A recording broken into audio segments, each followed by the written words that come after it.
اعوذ باللہ من الشیطان الرجیم بسم اللہ الرحمن الرحیم الحمد لأہلہ والصلاۃ علی اہلہا اما بعد فقد السلام علیکم ورحمۃ اللہ وبرکاتہ۔ آؤ کتاب پڑھیں۔ اس پروگرام میں المراجعات کا ترجمہ مذہب اہل بیت علیہم السلام یعنی دین حق آپ کی خدمت میں پیش کر رہے ہیں،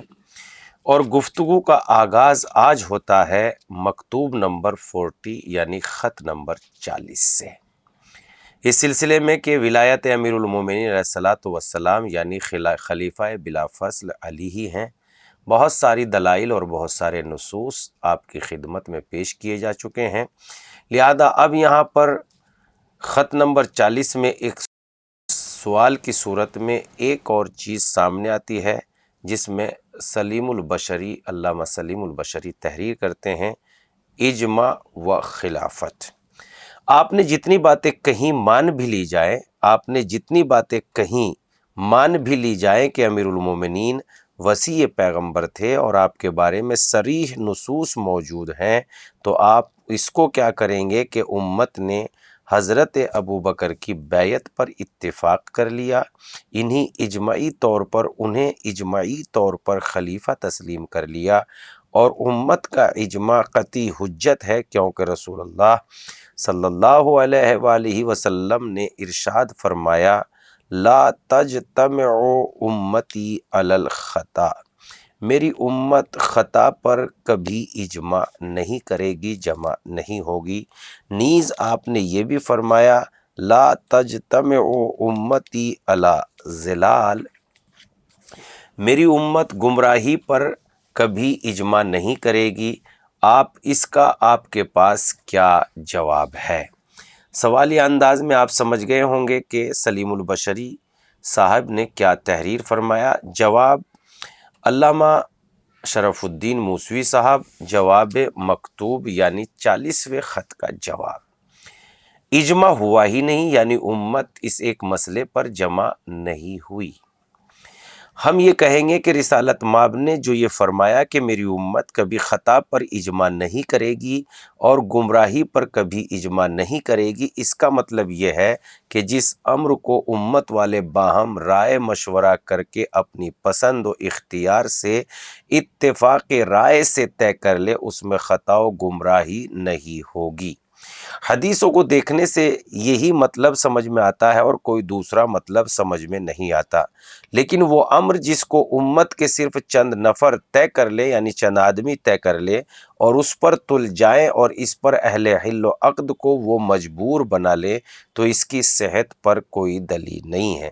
سقیفہ کی بیعت باہمی مشورے سے نہیں ہوئی ہے، آپسی مشورے سے نہیں ہوئی ہے، اس کے کرتا دھرتا تو حضرت عمر اور ابو عبیدہ اور چند گنتی کے لوگ تھے، انہیں دو چار آدمیوں نے یہ طے کیا، اور ناگہانی طور پر ارباب حل و عقد پر بھی یہ چیز پیش کی گئی۔ اس وقت کی نزاکت حالات نے مساعدت کی اور جو وہ چاہتے تھے ہو گیا۔ خود حضرت ابوبکر نے صاف صاف لفظوں میں اقرار کیا کہ میری بیعت باہمی مشورے سے نہیں ہوئی ہے، نہ غور و فکر کر کے سوچ سمجھ کے ہوئی ہے۔ چنانچہ اپنی خلافت کے شروع میں بطور معذرت خطبے کے لیے کھڑے ہوئے اور کہا میری بیعت ناگہانی تھی، خدا نے اس کے شر سے محفوظ رکھا، ورنہ مجھے تو فتنہ و فساد برپا ہونے کا بڑا خوف تھا۔ حضرت عمر نے بھی بھرے مجمع میں اس کی گواہی دی، چنانچہ اپنے آخری زمانہ خلافت میں جمعے کے دن منبر رسول پر انہوں نے کہا کہ ان کا یہ خطبہ بہت مشہور ہے۔ امام بخاری نے بھی اپنی صحیح بخاری میں نقل کیا ہے۔ بطور ثبوت میں خود حضرت عمر کے اصل الفاظ پیش کرتا ہوں۔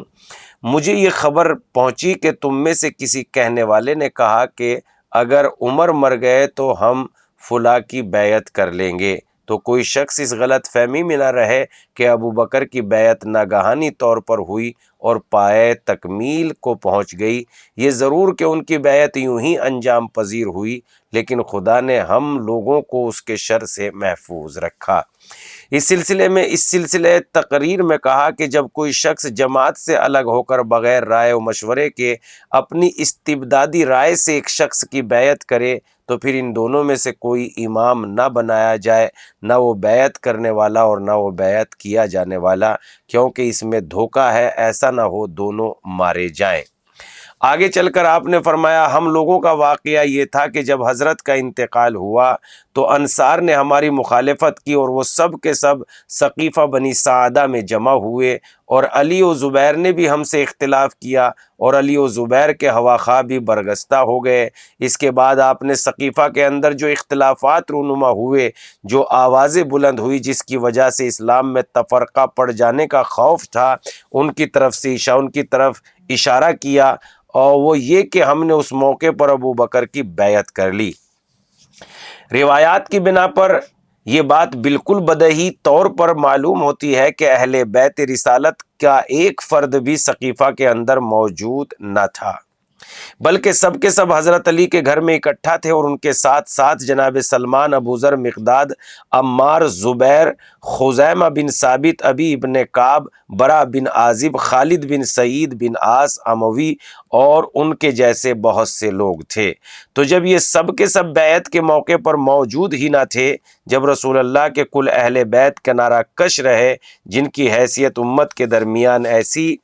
ایسی ہے جیسے بدن میں سر اور چہرے پر آنکھیں، جو ثقل پیغمبر تھے، خزانہ پیغمبر تھے، کتاب خدا کے ہم پلہ تھے، امت کی نجات کا سفینہ تھے، امت کے لیے باب حتہ تھے، گمراہی و ضلالت سے جائے امان تھے، علم ہدایت تھے، جیسا کہ ہم گزشتہ اوراق میں ذکر کر چکے ہیں، تو پھر اجماع کہاں سے ہو گیا؟ بخاری و مسلم نے اپنے صحیح میں اور بکثرت محققین، علماء و محدثین نے اس کے ثبوت اکٹھا کیے ہیں کہ حضرت علی بیعت سے کنارہ کش ہی رہے، آپ نے بیعت ہی نہ کی اور نہ مصالحت فرمائی۔ ہاں، جب سیدہ کا انتقال ہو گیا 6 مہینے کے بعد، وقت کی نزاکت اور ملت اسلامیہ کی خیر خواہی نے آپ کو مجبور کیا تو آپ نے مصالحت کر لی۔ اس کے ثبوت میں خود جناب عائشہ سے ایک حدیث مروی ہے، جس میں جناب عائشہ نے صاف صاف تصریح کی ہے کہ جناب سیدہ ابو بکر سے ناراض ہو گئی اور رسول اللہ کے بعد مرتے دم تک ان سے گفتگو نہ کی،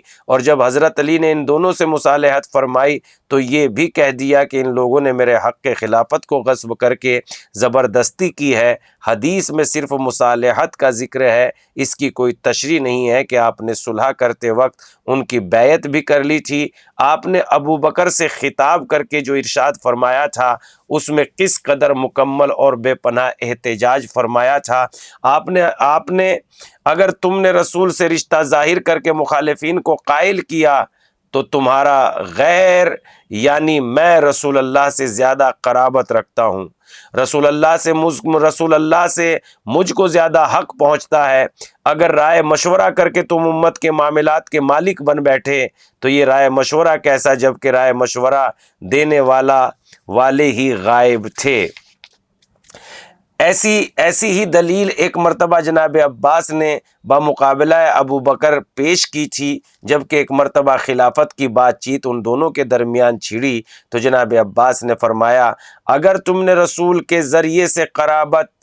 جتا کر یہ خلافت حاصل کی ہے تو تم نے ہم لوگوں کا حق چھینا ہے، کیونکہ تم سے زیادہ ہم رسول اللہ سے قرابت رکھتے ہیں، اور اگر مومنین کے ذریعے تم نے یہ خلافت حاصل کی ہے تو مومنین میں تو ہم مقدم ہیں، اگر مومنین کے توسط سے یہ خلافت تمہیں پہنچی ہے تو جب ہم ہی ناپسند کرتے ہیں اور ہم ہی تمہیں خلیفہ بنانے پر راضی نہیں ہیں تو پھر کیسی تمہاری خلافت؟ تو جب پیغمبر کے چچا پیغمبر کے باپ کے بھائی یہ صراحت فرمائی کہ رسول اللہ کے چچا زاد بھائی رسول اللہ کے ولی اور بھائی اور جملہ قرابت داران رسول اس سے بے تعلقی ظاہر کرے تو اجماع کہاں سے ہوا؟ گفتگو پیج نمبر 474 سے شروع ہو کے پیج نمبر 482 تک پہنچ گئی ہے، اور چونکہ گفتگو کا سلسلہ یہیں پر تمام اس لیے کریں گے کہ ایک خط ذہن نشیں ہو جائے اور اس کا جواب بھی آپ کی خدمت میں پہنچ جائے تاکہ بات مکمل طور پر واضح ہو جائے۔ انشاءاللہ پھر آپ کی خدمت میں حاضر ہوں گے، تب تک کے لیے دیجیے اجازت، خدا حافظ۔